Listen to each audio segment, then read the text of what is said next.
Hello, job seekers. Melanie here with CGL Recruiting. And today we're going to be talking about the difference in interviewing for big companies versus interviewing for small companies. They are looking for different things and different competencies most times. So we're going to kind of cover those from both aspects to give you your best chance of landing that job that you want. Now, if you haven't subscribed yet, please consider doing that now. Give us that thumbs up if you feel like this data is helpful. And always, please give me comments down below. I love to hear your feedback on the content and what else you would like to see and what you're seeing out in the job market right now. Okay, let's start by looking at big companies. Okay, so there's 4 things we're going to cover for big companies. When you're approaching your interviews in a big companies, most times the positions that you're doing are going to be what we're calling specialist positions, not generalist ones that are looking at a holistic view of a department or something. They're usually, with bigger companies, much more specialized. And because of that, the questions that they're going to ask you are going to be focused, more specialized when we get to the actual competency questions. Now, how are they going to ask you competency questions? And let me even explain what I mean by competency questions. These are going into your soft skills, the way that you work, not necessarily the technical skills, but the way that you get things accomplished. Are you more of a detail-oriented person? Are you more of a big picture strategic person? Do you have strong project management skills? Those are the type of competencies that we're talking about. And most times these are going to be asked to you in what we call a behavioral based question. Now, if you're not familiar with the structure of behavioral based questions, we do have a video that does cover interview questions and goes through a behavioral based questions and how to best answer those. So let's try to focus in for this video on the competencies for a bigger company. So the first one of these competencies that they're most likely going to focus on is how well you can work in a complex environment. A lot of times you will have completely different structures of companies in big organizations, just kind of depending on how they approach things. Some are going to do this very in a division focused. Some of them are going to do it in a regionalized focus. Some of them are going to have a shared services organization and some will not. So as in total, for all of those different functions and areas, they're going to want to dig into questions for you of how well you work in a complex work environment and how you interface with all of the different departments, areas, regions, whatever that is. So the type of questions you should expect to see when you're going to an interview for a larger scale organization are ones like the following.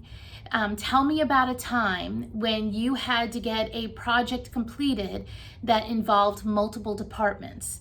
How did you make sure everybody was moving forward the same way to get the project accomplished?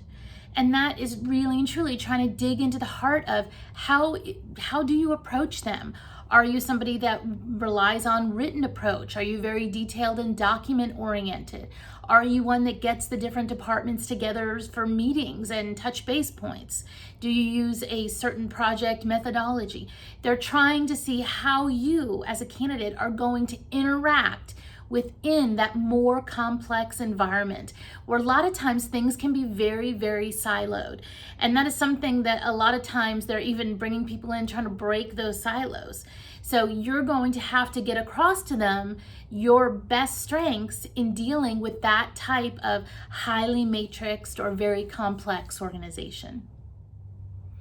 The second thing that we see very, very often in very large organizations that they're going to ask you for questions is to kind of hone in on how process driven you are.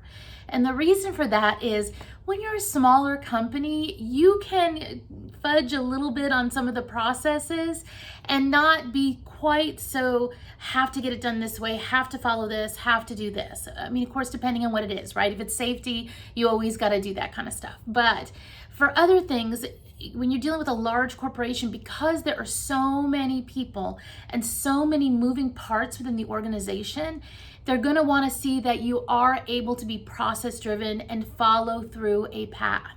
And so a lot of times you will see lots of questions in this area. And they may do a question such as, tell me about a time where you had to go down a structured path to get this accomplished, or you had to put a structured plan in place to get something accomplished.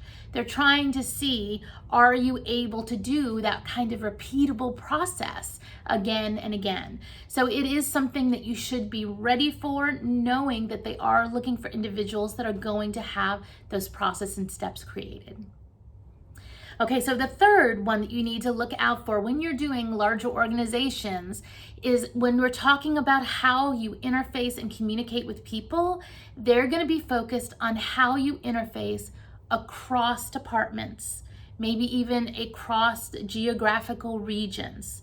So you have to be able to work with a diverse set of people that do not report to you, and in some cases may even have competing priorities with you, or be focused on the strategic goals that's in their region as opposed to the ones in your region. So you have to be able to fully explain how you are able to work in those cross-functional departments with people. And that a lot of times comes down to influencing skills. And they're going to want to know, how are you able to influence and move the ball forward on their different goals and objectives, even if you don't have a bunch of people reporting to you, or if the teams are remote and different time zones and different complete geographic areas. So being able to highlight the best of your skills in that area is definitely going to help you when you're interviewing with a larger organization.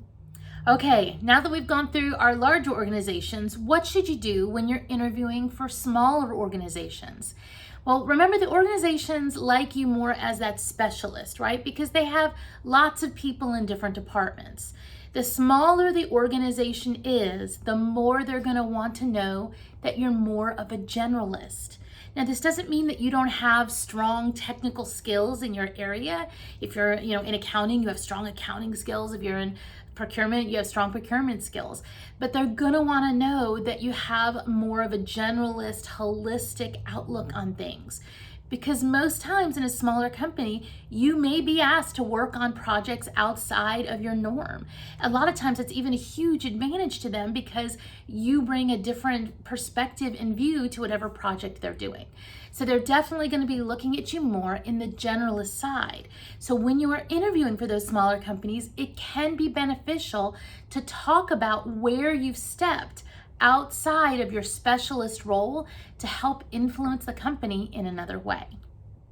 So let's talk about the next thing that you will see a lot in interviews with smaller companies. And I'm going to tell you this one, but I don't want to give the impression that smaller companies are a mess, because they're not. But a lot of times the company starts smaller, just they're earlier on in their growth path. And so a lot of times what they need is people that can bring order out of chaos. They may not have all of the different processes developed and procedures and things that are needed for some of the very tactical parts of the business. And so there are lots of times where they're going to focus in heavily on your ability to, one, work in an environment that maybe doesn't have all of those, and two, how to put those in place as needed. Now, a lot of times with smaller companies, they like their very nimble approach to customers and to their product. And so they don't like to be overburdened by too many processes and procedures that you need when you're dealing with a company that may have like 30,000 employees.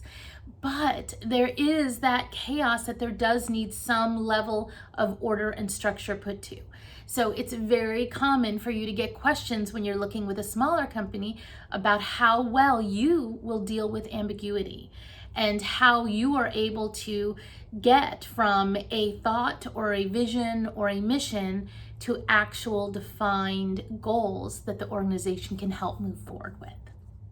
So moving on, for smaller companies, some other things that you need to be aware of when you're interviewing that it's very likely these companies are going to ask you or focus on is your ability to get along with others. Now, this is in a different way than when you're in a large company. And the smaller the company is, the more this becomes important. And that is your ability to get along with whoever is part of the team. Can you respect all of the different individuals that are currently within the organization instead of having to just worry about influencing individuals like you do in a larger organization. You're not going to get the chance to say, okay, well, instead of interfacing with this person in the engineering department, I'm going to go to this one. There may only be one person in that engineering department. So a lot of times smaller companies are very, very focused on the competencies of being able to truly get along with a diverse set of individuals with a diverse set of opinions. Okay, let's talk about one more for smaller organizations. And that is, a lot of times they're going to be questioning you and talking to you about whether or not you are willing to move outside of your defined role and function. I call this the all hands on deck questions because with a smaller company, you may not have the same number of resources that you have with a larger one. And so organizations that are smaller tend to look for people that are going to be willing to help in other areas and explore different skill sets that they have in helping them to reach other goals. The worst thing you can possibly say in an interview with a smaller company is, well, I was working with this one organization, but that's not my job.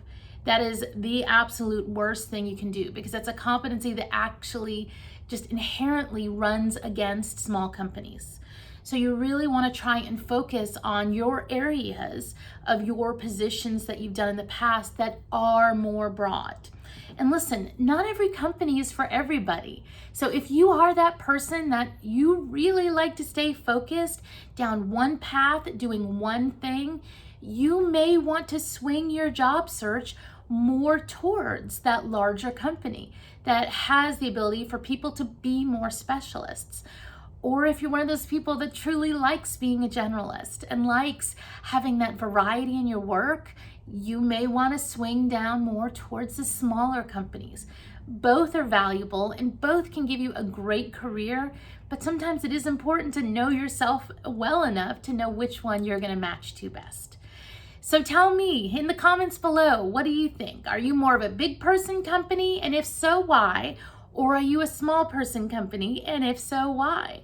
I would love to hear your comments and us to have a conversation on them down below. Thanks again for watching, and I'll see you next time.